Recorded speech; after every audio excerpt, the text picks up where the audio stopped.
উমর এই ভিডিওটা কাকে মিন করে বানিয়েছে তাকে মেনশন করে যাও। ভবিষ্যতে ওই বাংলাদেশের টিকটকে রাজ করবে। টিকটকে রাজ করব, কিন্তু ওই কেমনে আপনি টিকটকে রাজ করবেন? যাবো এখন দুবাই, পালবো একটা অস্ট্রেলিয়ান গাবি, ভাই বেড়াতে ভিডিও দেখবে, সাথে থাকবে ভাবি।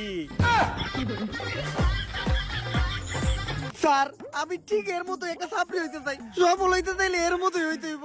স্যার যেমনি হোক আপনি আমার এরকম একটা সাপ্লি টিকটকার বানায় দেন। এরকম টিকটকার হইতে চাইলে তোমাকে 3টা রুলস মেনে চলতে হবে।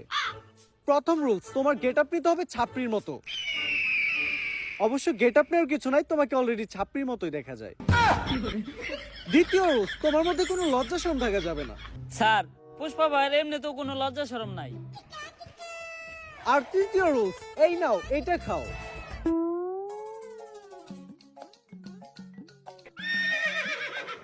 এটা কি স্যার? আরে এটা তো গন্ডারের মুখ। কিন্তু স্যার এটার কাজ কি? আরে এটা প্রতিদিন সকাল বিকাল 2বার পান করতে হবে, যার ফলে পাছার গু মাথায় চলে যাবে, তখনই তো মাথা থেকে বের হবে টিকটকের কন্টেন্ট। কিন্তু স্যার আমরা কখন বুঝবো যে উনি একজন সফল সাবরি টিকটকারে পরিণত হইছে? যখন দেখবা তোমাদের কমেন্টে হরেক রকমের গালি, গালি ছাড়া আর কোনো কমেন্ট নাই, তখনই বুঝবা তোমরা বাংলাদেশে একজন সফল টিকটকার হয়ে গেছো।